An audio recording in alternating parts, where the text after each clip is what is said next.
Continuamos hoy, amigo oyente, nuestro recorrido por el libro del profeta Joel. Y llegamos hoy al capítulo 2. El tema que aquí encontramos es Mirando hacia el día de Jehová.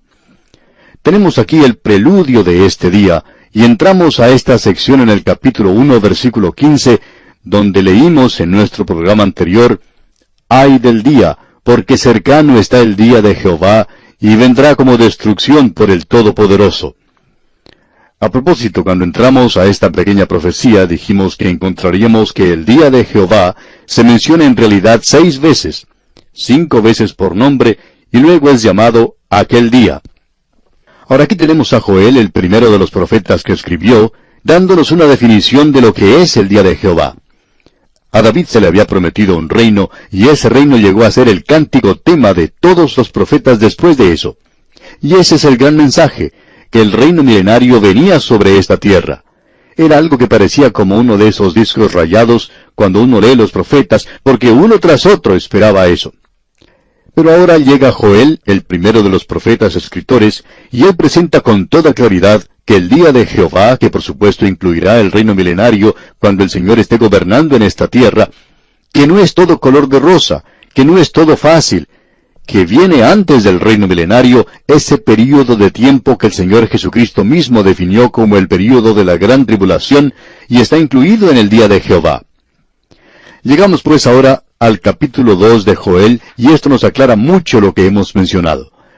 En el versículo 1 del capítulo 2 encontramos que Joel dice, «Tocad trompeta en Sión, y dad alarma en mi santo monte, tiemblen todos los moradores de la tierra, porque viene el día de Jehová, porque está cercano».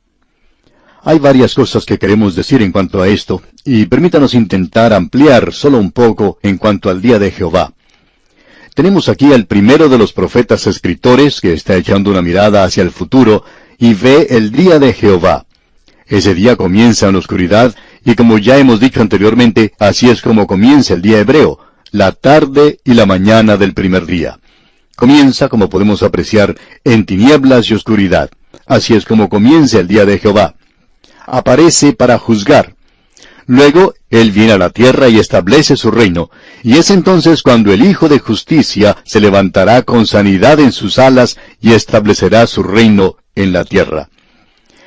Encontramos que todos los profetas mencionan también el día de Jehová.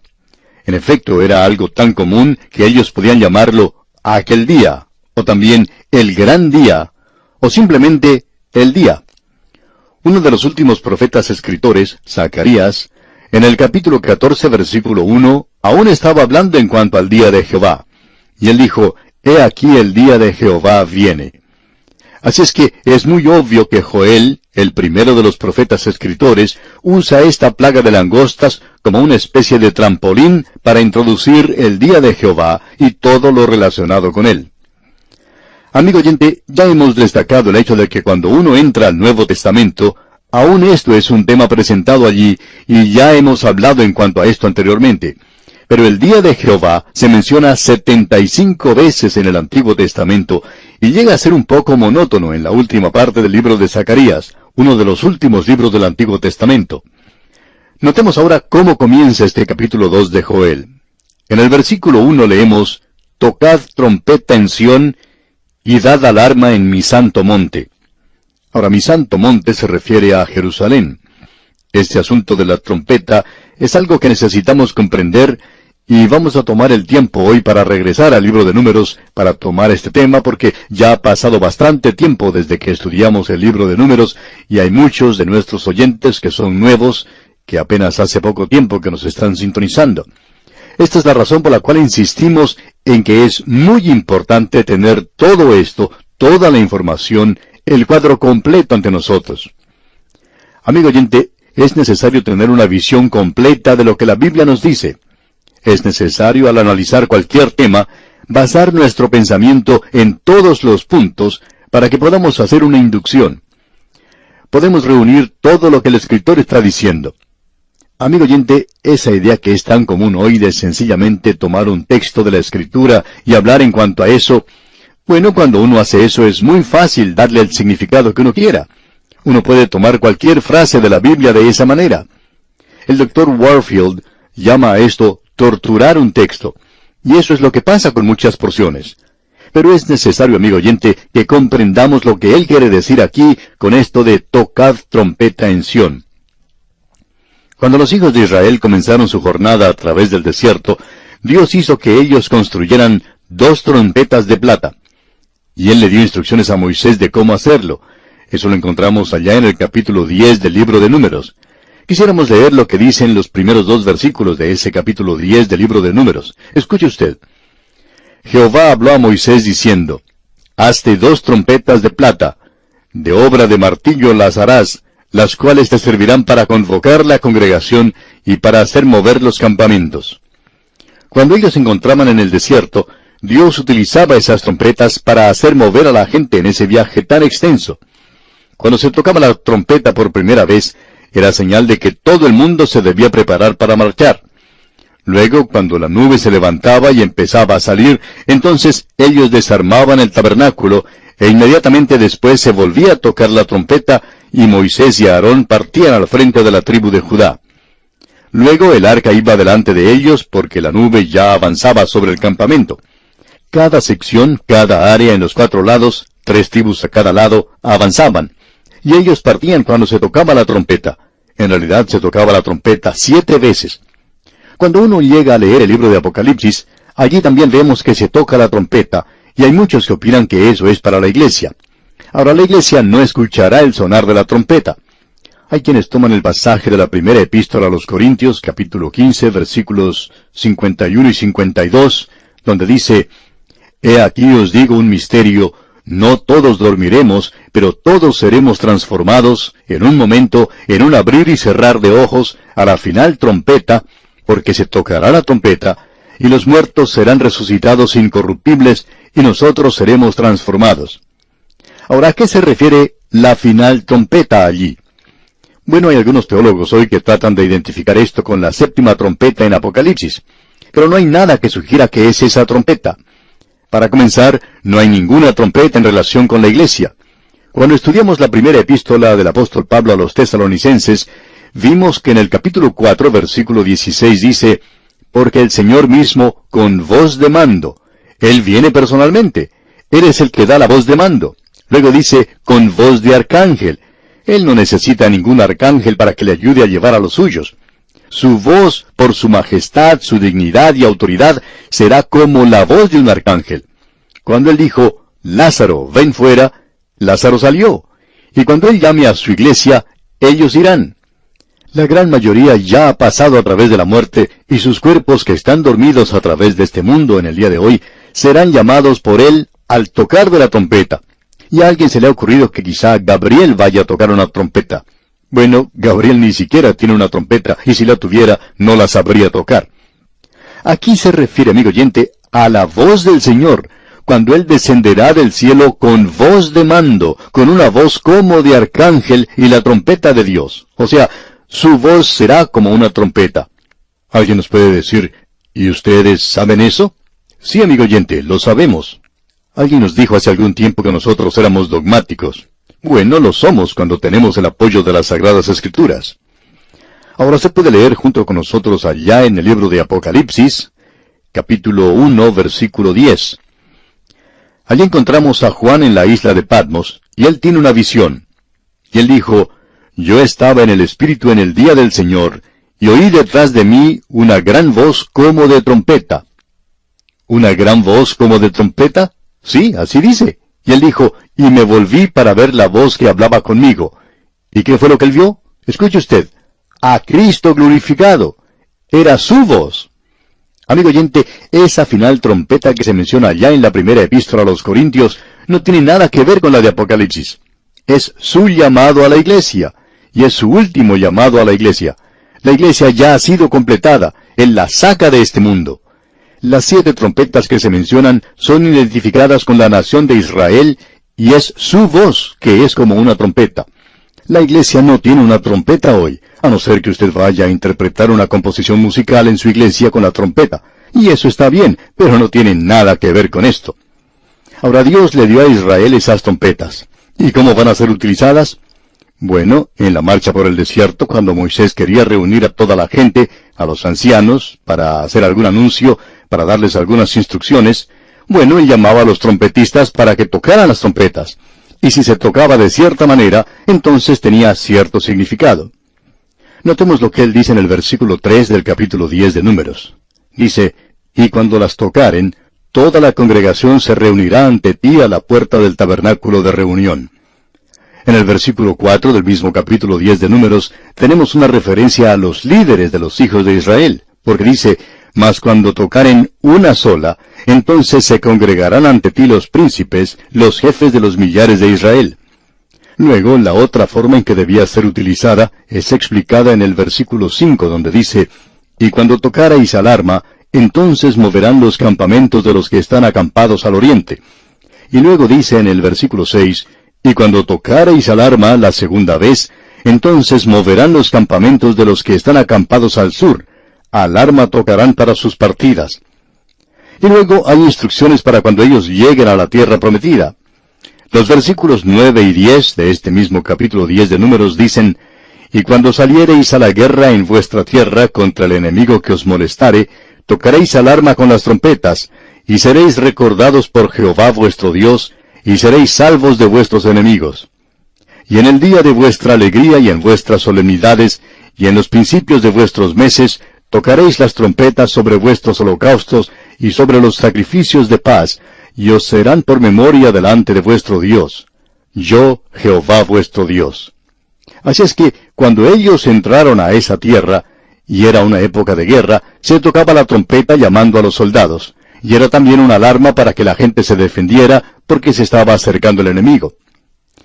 Ahora, volviendo al capítulo 2 del libro de Joel que estamos estudiando, vemos que el primer versículo dice, tocad trompeta en Sión, y dad alarma en mi santo monte. Tiemblen todos los moradores de la tierra, porque viene el día de Jehová, porque está cercano. Usted puede apreciar, amigo oyente, que el Señor ahora ha sacado a su iglesia del mundo. Él se vuelve nuevamente a esta nación, y ellos ahora son el objeto de un antisemitismo mundial. Y ahora viene el día de Jehová, porque está cercano. Ahora Joel va a decir algo en cuanto a esto, y quisiéramos decir un poquito más en relación con esto. El profeta comienza ahora a mirar más allá de la plaga de langostas, al período de la gran tribulación. En realidad existen dos puntos de vista extremos en este capítulo. Un punto de vista es que todo lo que se menciona aquí es algo local, como la plaga de langostas de aquel día, y esto ya ha terminado, y por tanto no tiene ningún significado. Ahora usted puede comprender que esa es la posición que puede tomar un liberal. A ellos les gusta dejar de lado mucho de la palabra de Dios. Así es que esa es la forma en que ellos eliminan esto. Luego, uno tiene a los fundamentalistas extremos, y ellos solo ven en esto el período de la gran tribulación. Ahora creemos que aquí en Joel, y como pudimos apreciar en el primer capítulo, el profeta se dirige de esa plaga de langostas al día de Jehová que se encuentra en el futuro. Y qué forma maravillosa que tiene de hacer eso. Y esa era la práctica de los profetas. Ellos hablaban en cuanto a una situación local y luego se dirigían al futuro, al día de Jehová. Y el día de Jehová incluía el reino.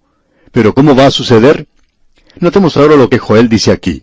En realidad, para la gente de aquel día, era un poco más que una plaga de langostas para los reinos del norte y del sur. El ejército de Asiria se estaba acercando, y él definitivamente avanza tanto porque al comienzo del versículo 20 está diciendo, y haré alejar de vosotros al del norte.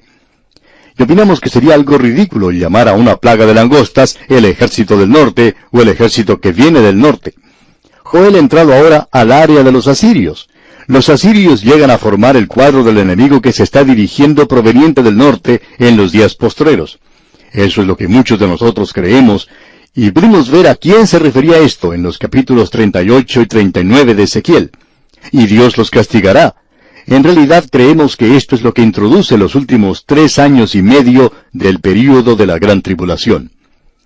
Ahora el pensamiento para la persona común en aquel día, en cuanto al día de Jehová, será, bueno, el reino va a ser establecido. Sí, pero ¿cómo comienza el día de Jehová? Como ya hemos podido apreciar, no es un día de 24 horas, sino que es un período de tiempo. El escritor de los Hebreos dice en el capítulo 4, versículo 7, si oyereis hoy su voz. Eso no indica un día en particular, simplemente quiere decir este período de tiempo. Y tampoco significa que el día de Jehová sea una referencia al día domingo, como ya mencionamos anteriormente. Y ese día del Señor, al cual se hace referencia ya en Apocalipsis, sí se refiere, creemos, al primer día de la semana. Bueno, veremos eso cuando nos toque estudiar ese pasaje. Pero el día de Jehová es este período de tiempo. ¿Y cómo comienza? Escuchemos lo que Joel tiene que decir, porque él nos va a presentar la definición de Dios que condicionará y limitará a los profetas que hablarán en el futuro. Todos ellos hablarán de ese período después de Joel. Y esto, a propósito, es algo muy interesante. Uno no encuentra a ninguno de los profetas que se contradigan unos con los otros en conexión con esto. También deberíamos decir aquí que algunos de estos profetas ni siquiera sabían lo que los otros profetas habían profetizado. El versículo 2 del capítulo 2 de Joel dice: «Día de tinieblas y de oscuridad, día de nube y de sombra, como sobre los montes se extiende el alba, así vendrá un pueblo grande y fuerte, semejante a él no lo hubo jamás, ni después de él lo habrá en años de muchas generaciones». Este es el mismo período del cual habló el Señor Jesucristo, y él se refirió a la declaración que hicieron los profetas. Joel dice aquí que no hay ningún otro día como ese. Dice que no hubo ningún día como ese antes, ni lo habrá después. La gran tribulación comienza con el día de Jehová, porque esa es la forma en que comienza el día hebreo. Comienza con el anochecer, cuando viene la oscuridad. Olvidamos que cuando esa plaga de langostas se aproximaba a esa tierra, bueno, hay gente que dice que se oscurece todo el cielo, que eso es algo muy terrible. Y aquí en el versículo 3 leemos ahora: «Delante de él consumirá fuego, tras de él abrazará llama, como en el huerto del Edén será la tierra delante de él, y detrás de él como desierto asolado, ni tampoco habrá quien de él escape». Pensamos que Joel está hablando aquí definitivamente de esta plaga de langostas. Antes de ella todo era como un jardín del Edén, verde, muy hermoso. Era algo realmente magnífico. Pero después de esto, todo había sido comido y destruido y no se veía nada verde. El comienzo del día de Jehová sobre la tierra será así.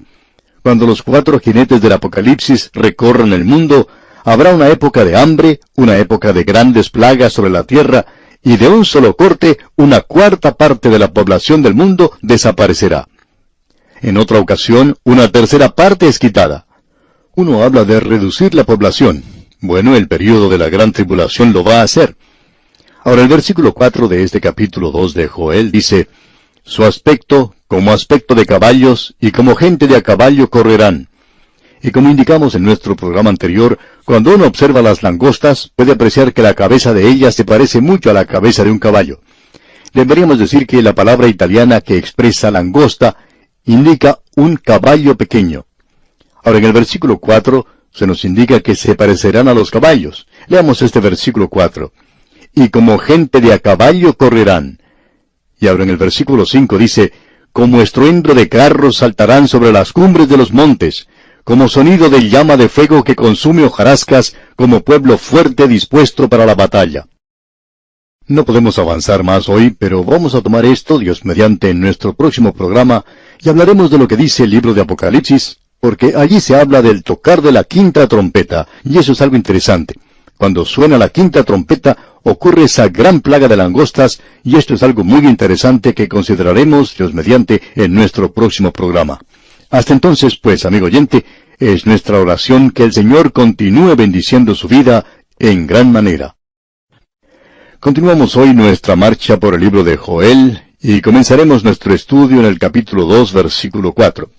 Ahora, en el capítulo 1, dijimos que se presentó una plaga de langostas en aquel día, y que Joel estaba diciéndole a la gente que eso era una advertencia de parte de Dios. Joel, el primero de los profetas que escribió, condena la embriaguez entre la gente. Él no está condenando la idolatría aquí. Aparentemente no había comenzado aún, y él es el profeta para el reino del sur, el reino de Judá. Ellos aún estaban yendo al templo, por lo menos estaban mostrando exteriormente cierta forma de adoración en esa época en particular. Pero el profeta, en su primer capítulo, describe esta gran plaga de langostas. Nunca ha habido nada como eso. Era un juicio de parte de Dios. Luego él comparó esa plaga de langostas a un día que vendría, al cual él llamó el día de Jehová. Ya que él fue el primero de los profetas que escribió, Él colocó, por así decirlo, como una barrera alrededor de ese período. Comienza de noche, comienza con el período de la gran tribulación que está en el futuro todavía, y será concluido al fin del milenio, cuando Cristo ponga fin a la rebelión final y comience el reino eterno. Así es que el día de Jehová comienza de noche y luego avanza hacia el día. Comienza con la gran tribulación y avanza hacia el reino milenario. Ahora, en el capítulo 2, como indicamos en nuestro programa anterior, tenemos una maravillosa mezcla presentada por el profeta de la plaga de langostas que entra al día de Jehová. Hay ciertas similitudes y también, por supuesto, hay ciertos contrastes. Pero él hace una tarea maravillosa de combinar uno con el otro. Es decir, que es, ha sido y será el método de todos los profetas que escriben, como hemos visto anteriormente, aquellos a quienes se les ha llamado los profetas mayores. Y Oseas fue otro ejemplo de eso también. Dios toma una situación local, y cada profeta tenía que hablar a una situación local. Ahora, comenzando con el versículo 4 de este capítulo 2 de Joel, el profeta describe esta plaga de langostas, y está comenzando a hacer una aplicación al día de Jehová. Y él dice en los versículos 4 al 6, «Su aspecto como aspecto de caballos, y como gente de a caballo correrán. Como estruendo de carros saltarán sobre las cumbres de los montes, como sonido de llama de fuego que consume hojarascas, como pueblo fuerte dispuesto para la batalla. Delante de él temerán los pueblos, se pondrán pálidos todos los semblantes». Es decir, que todo será quemado. Y el versículo 7 dice, «Como valientes correrán, como hombres de guerra subirán el muro, cada cual marchará por su camino, y no torcerá su rumbo». El escritor de los Proverbios nos dice que las langostas avanzan como en un ejército, pero que no tienen rey, no tienen ningún líder y no necesitan un líder. Aparentemente cada uno conoce su propio lugar. Y vinieron en forma de bandas de un ejército, y creemos que cuando él describió aquí 4 grupos diferentes de langostas, lo que está describiendo en realidad es el movimiento de grandes ejércitos. Y aquí tenemos a un ejército de langostas. Ahora, en los días postreros vendrá contra esa tierra otro ejército y será como una plaga de langostas. Aquí se nos dice eso, y eso nos sirve de preparación para lo que Juan dirá más adelante al escribir el libro de Apocalipsis. Él nos va a hablar en cuanto a una plaga de langostas que tendrá lugar en esa tierra durante la época cuando se toque la 5ª trompeta. Es en realidad el primer ay. Nosotros opinamos que aquí estamos en medio del período de la gran tribulación con todos sus horrores. Leamos Apocalipsis capítulo 9, versículos 1 al 4.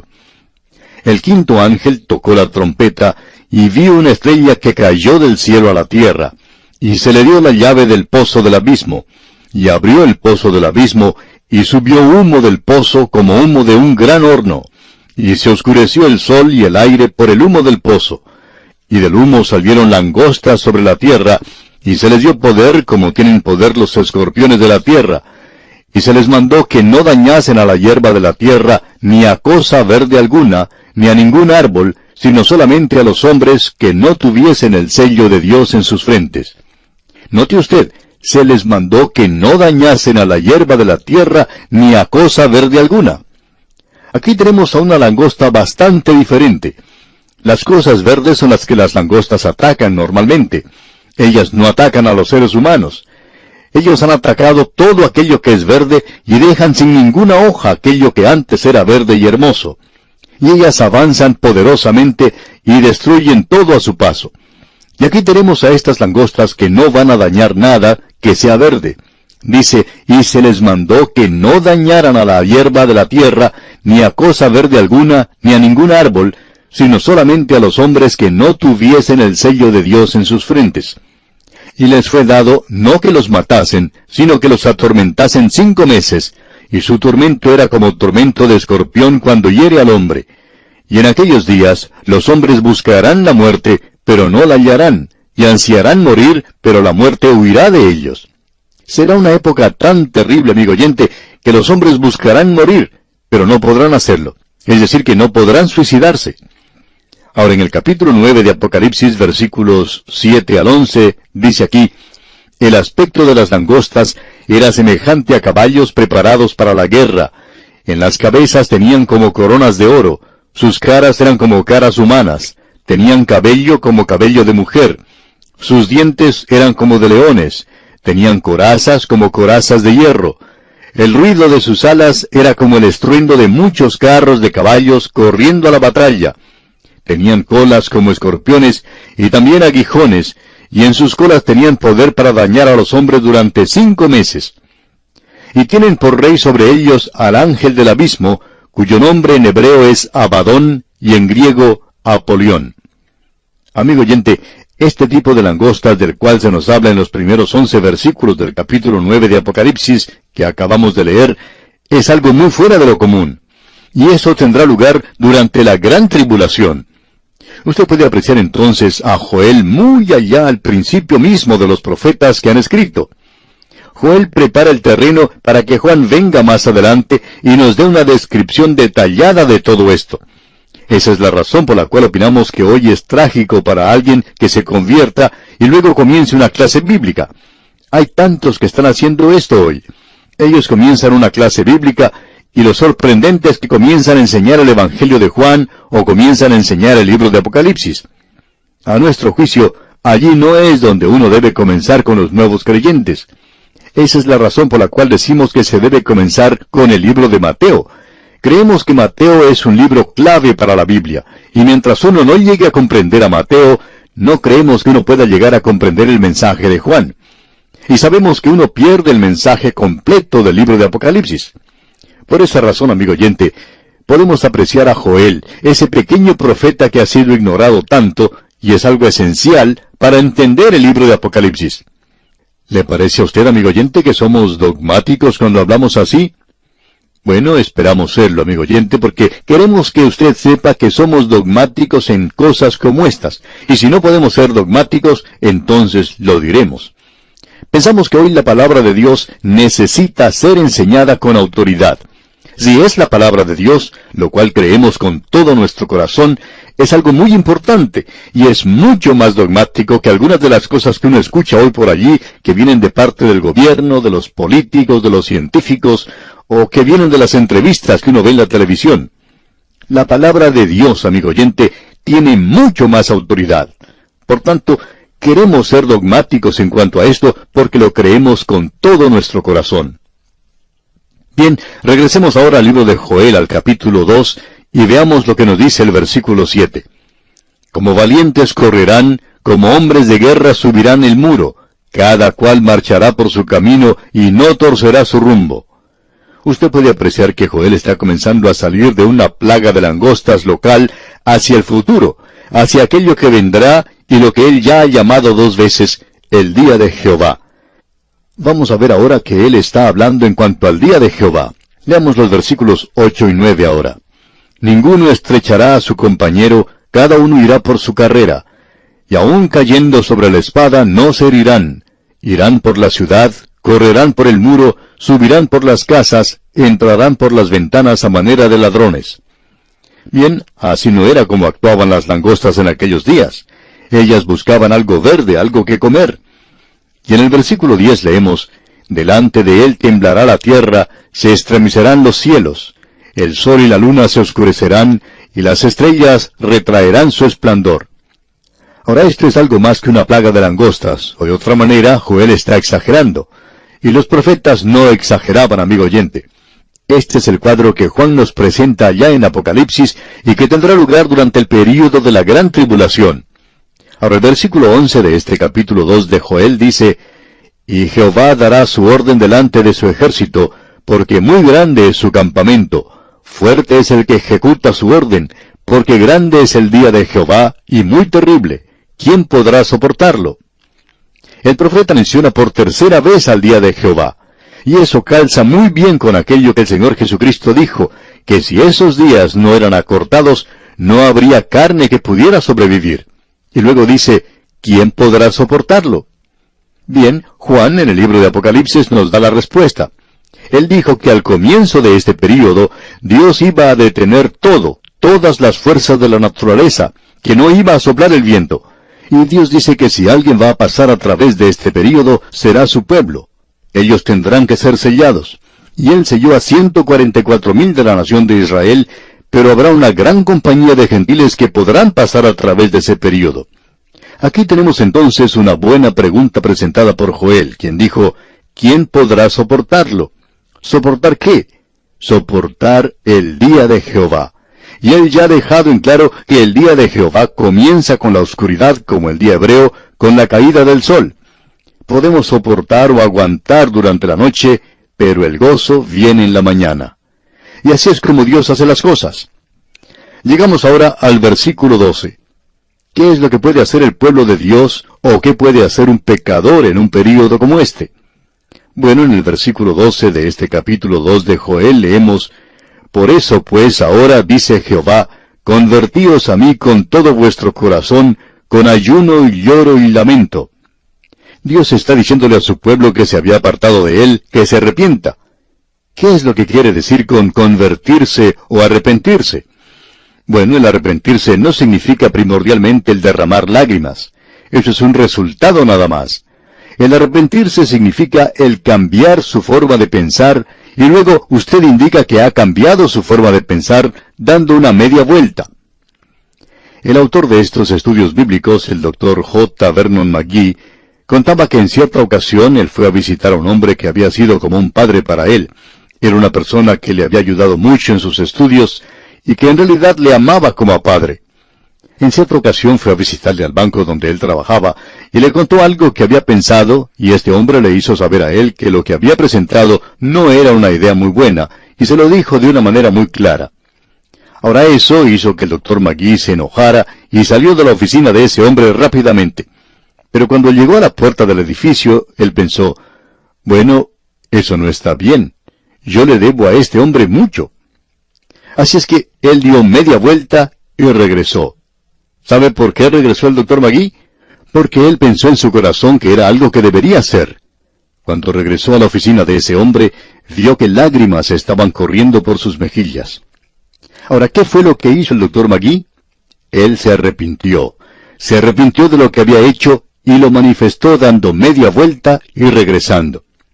Ahora Dios aquí está diciéndole a su pueblo, convertíos a mí con todo vuestro corazón. Es decir, que tenían que arrepentirse. Y el resultado de eso será el ayuno y el lloro y el lamento. Ese es el resultado de la conversión. Hay muchas personas que piensan que si uno puede ir hasta el frente de la iglesia y derramar algunas lágrimas, que ya se ha convertido. Algunos de nosotros hemos pasado por eso y sabemos que no tiene ningún significado. Ahora el profeta sigue hablando y nos dice algo maravilloso aquí en el versículo 13 de este capítulo 2 de Joel. Dice, rasgad vuestro corazón y no vuestros vestidos, y convertíos a Jehová vuestro Dios, porque misericordioso es y clemente, tardo para la ira y grande en misericordia, y que se duele del castigo. Esta tiene que ser una experiencia del corazón, no de sus vestidos. En realidad al sumo sacerdote se le prohibía que rasgara sus vestidos. Uno no demuestra eso siendo un fanático. Debía rasgarse el corazón. Dice, y convertíos a Jehová vuestro Dios. Eso es arrepentimiento. Bueno, veamos lo que dice el resto del versículo 13. Porque misericordioso es y clemente, tardo para la ira y grande en misericordia, y que se duele del castigo. Cuando nos toque estudiar el libro de Jonás, vamos a hablar nuevamente en cuanto a lo que significa que Dios se arrepiente. Eso lo vimos ya allá en el libro de Éxodo. Dios nunca cambia su forma de pensar, amigo oyente. Dios es inmutable. Dios nunca cambia. Pero Dios, cuando le ha dicho al pecador que se arrepienta y se vuelve a Él, Dios le dice, yo te voy a juzgar, pero tú ahora te has vuelto a mí y no te voy a castigar. ¿Por qué? Porque misericordioso es y clemente, tardo para la ira y grande en misericordia, y que se duele del castigo. Parecería que hubiera cambiado su forma de pensar, pero Él no ha hecho eso, porque Dios siempre es bueno y siempre es misericordioso. Eso es lo que parecía suceder en Egipto, que Dios había cambiado su forma de pensar. Sin embargo, Dios no había cambiado su forma de pensar. Él continuó enviando las plagas a los egipcios. Y en cuanto a la ciudad de Nínive, Dios dijo que la iba a destruir, pero no lo hizo. ¿Qué sucedió? Nínive se arrepintió y se volvió a Dios, y parecería que Dios hubiera cambiado porque había dicho que iba a destruir esa ciudad. Pero amigo oyente, usted ve que Dios no lo hace. Ahora, ¿por qué no lo hizo Dios? No es porque Él hubiera cambiado su forma de pensar, sino porque es inmutable. Él nunca cambia. Es porque Él siempre es bueno, y Él siempre es misericordioso. Él siempre es lento para la ira. Él siempre demuestra mucha clemencia.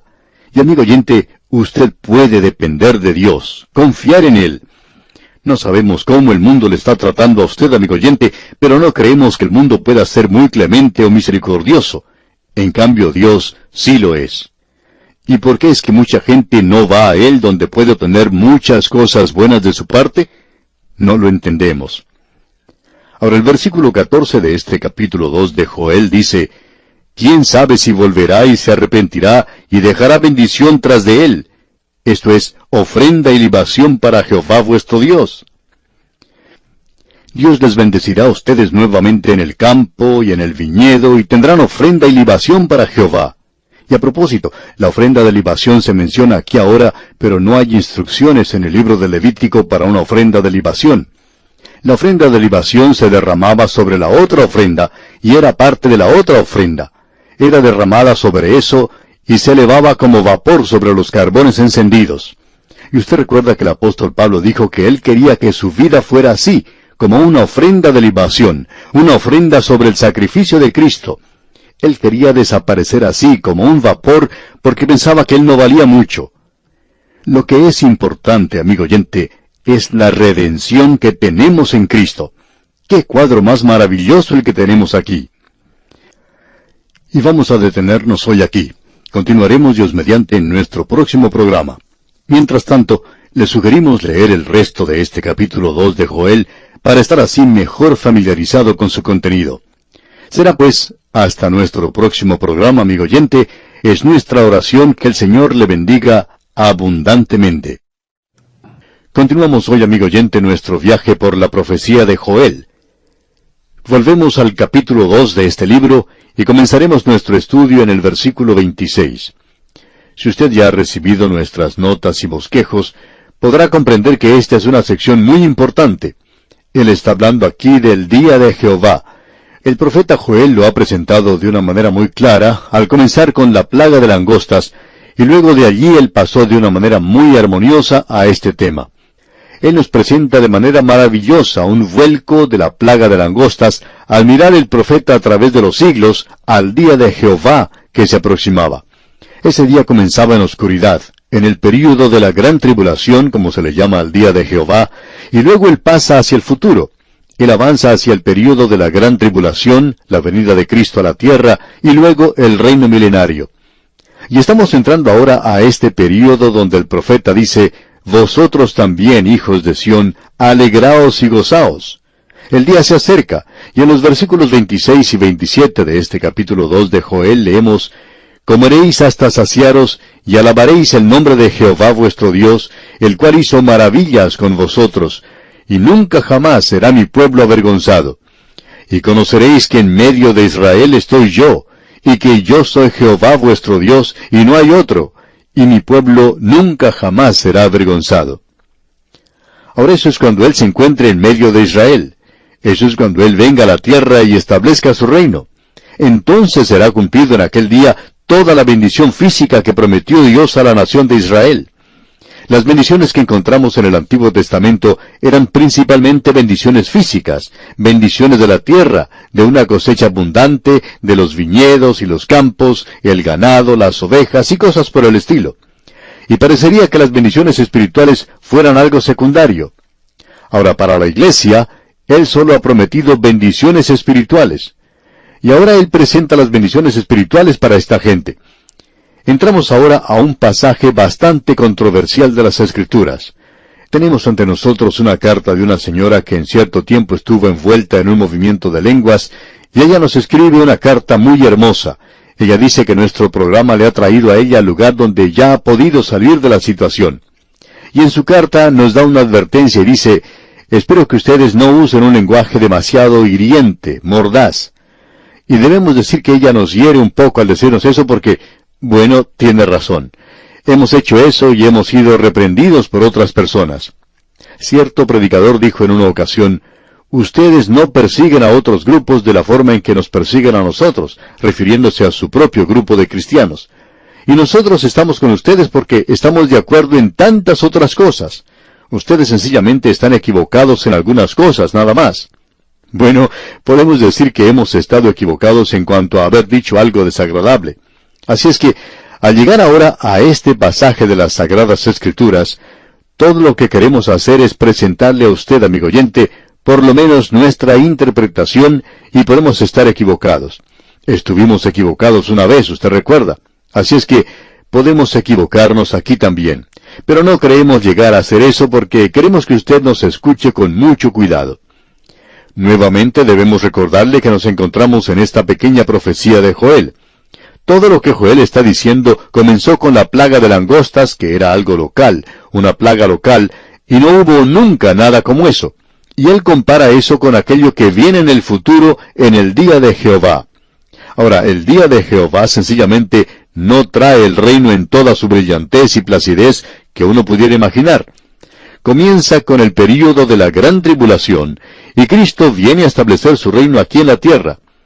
Luego, Él ha entrado aquí al período cuando el reino ha sido establecido, y como vimos en el versículo 27, el Señor se encuentra en medio de ellos. ¿Qué es lo que Él va a hacer? Aquí estamos hablando del lado espiritual. Veamos lo que dicen los versículos 28 al 32 ahora de este capítulo 2 de Joel. «Y después de esto derramaré mi espíritu sobre toda carne, y profetizarán vuestros hijos y vuestras hijas, vuestros ancianos soñarán sueños, y vuestros jóvenes verán visiones. Y también sobre los siervos y sobre las siervas derramaré mi espíritu en aquellos días.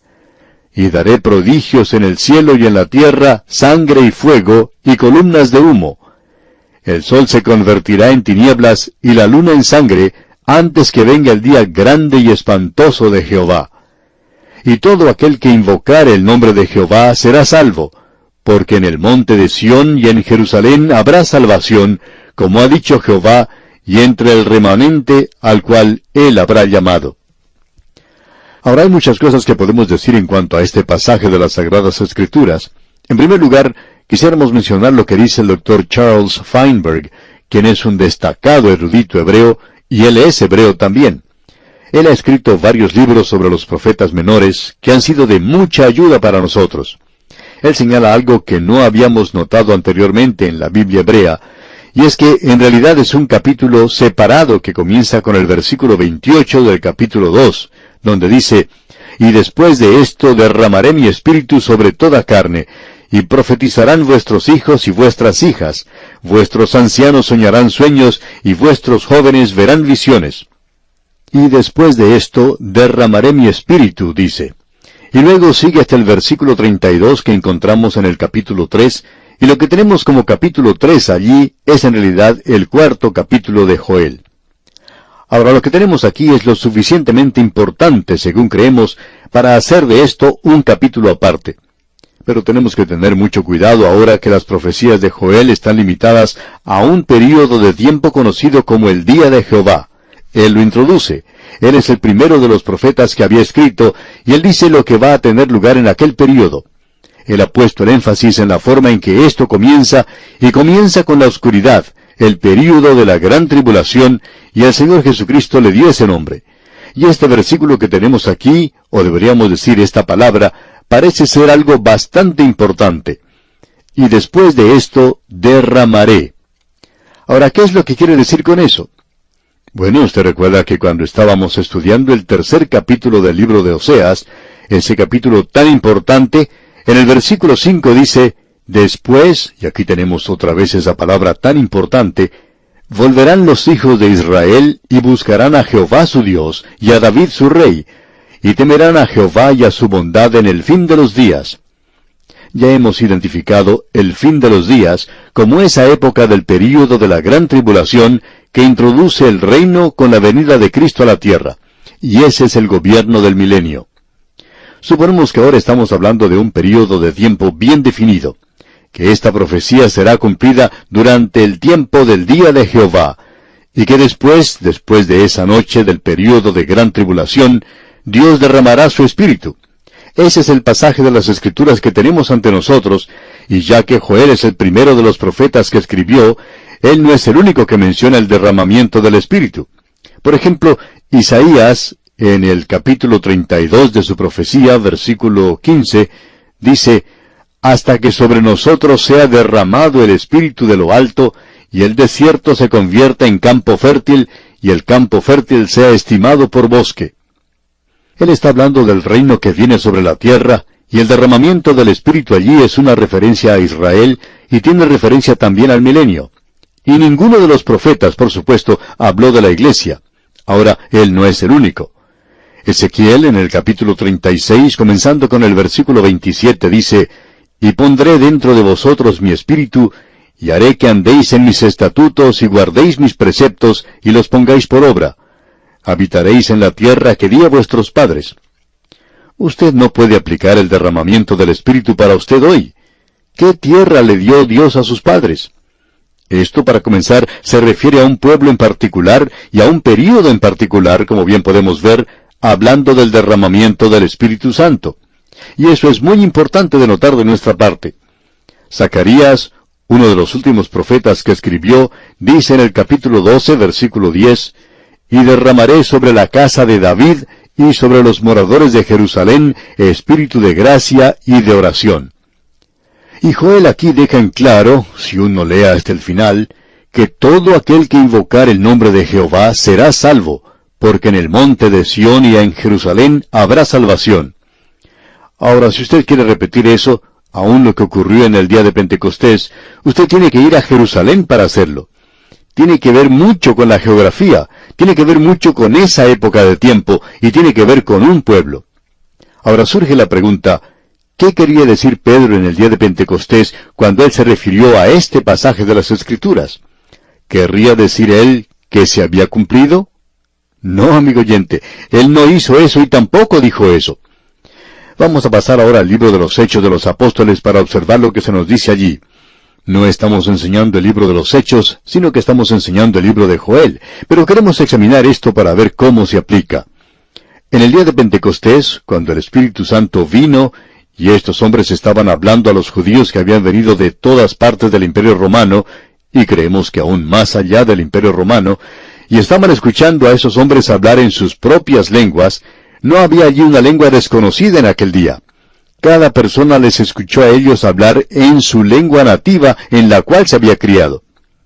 En esa época, los judíos habían sido esparcidos a través del Imperio Romano, y más adelante ellos fueron esparcidos completamente, y Jerusalén fue destruida.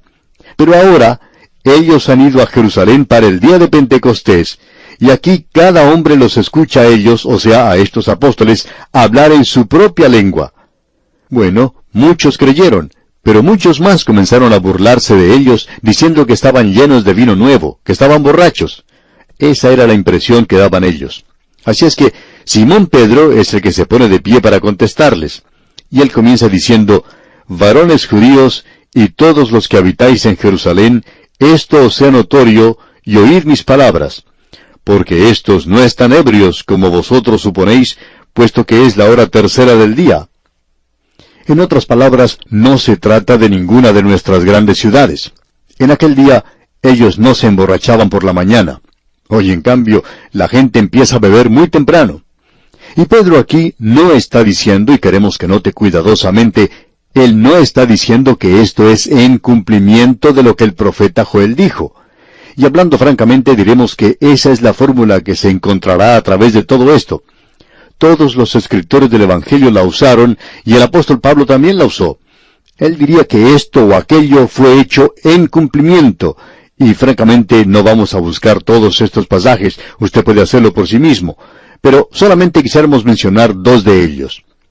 Allá en el capítulo 2 del Evangelio según San Mateo, en el versículo 17 leemos, «Entonces se cumplió lo que fue dicho por el profeta Jeremías, cuando dijo, voz fue oída en Ramá».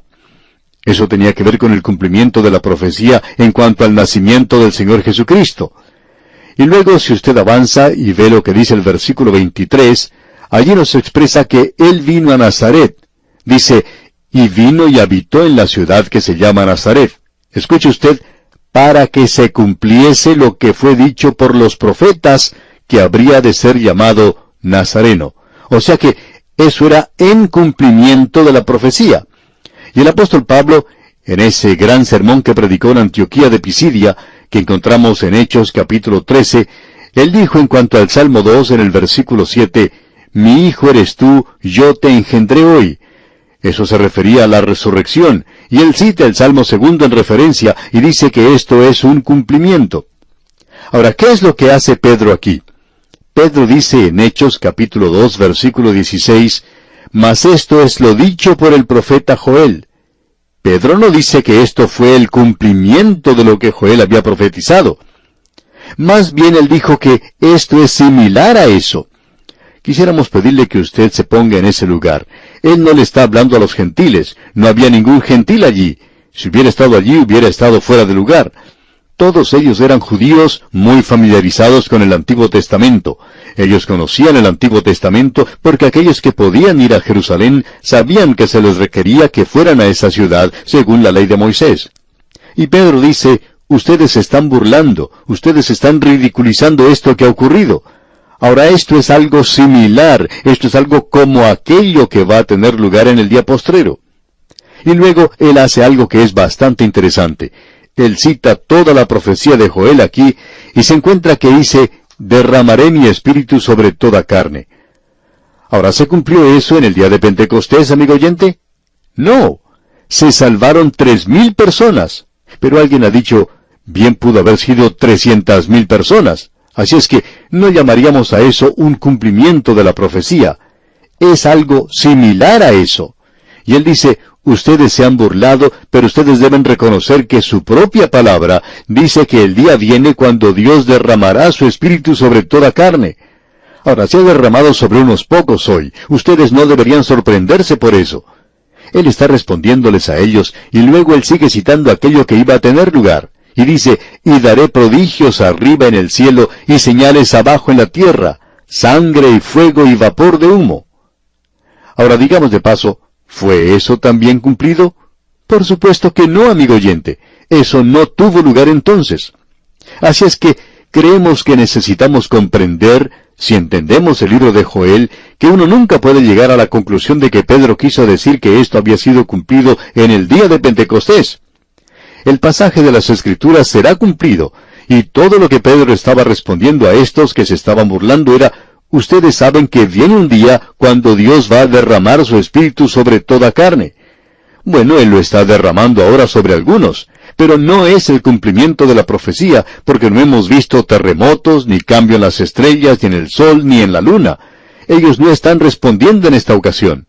Y Joel lo identifica cuando dice, antes que venga el día grande y espantoso de Jehová. Y amigo oyente, el día de Pentecostés no fue un día grande y espantoso. De paso, digamos que creemos que fue un día realmente maravilloso. Luego Joel dice a continuación en la primera parte del versículo 32, «Y todo aquel que invocare el nombre de Jehová». Y nos revela que en esa ocasión, y ese es uno de los muchos pasajes que nos han hecho decir de vez en cuando que opinamos que el tiempo o la época más grande de salvación está aún en el futuro. Dios aún no salva a la mayoría de la raza humana que van a ser perdidos.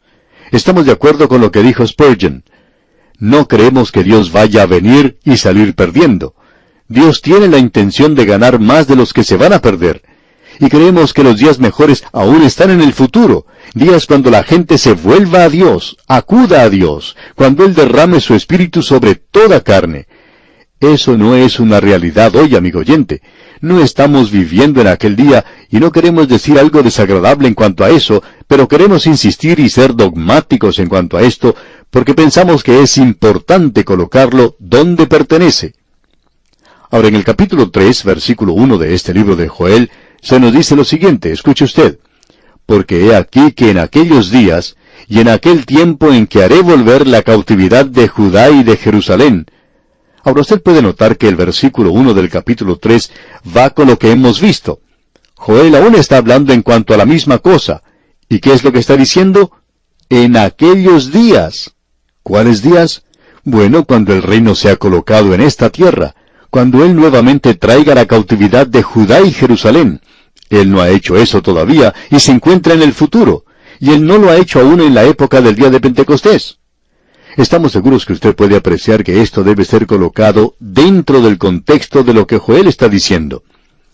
Y creemos que esta es una de las muchas veces en que uno sencillamente toma algo de las Escrituras sin llegar a tener un completo entendimiento de un libro de la Biblia y el propósito de ese libro y del mensaje que allí se encuentra, y simplemente toma algunos versículos y lo hace de tal manera que ellos tengan algún significado para una situación local, porque uno quiere aplicarlo a esa situación local.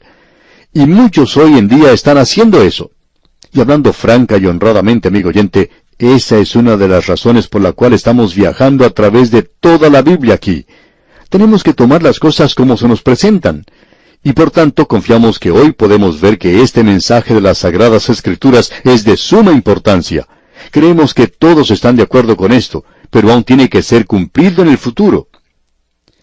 Bien, vamos a entrar de lleno ahora en el capítulo 3, y lo vamos a dejar para nuestro próximo programa, Dios mediante.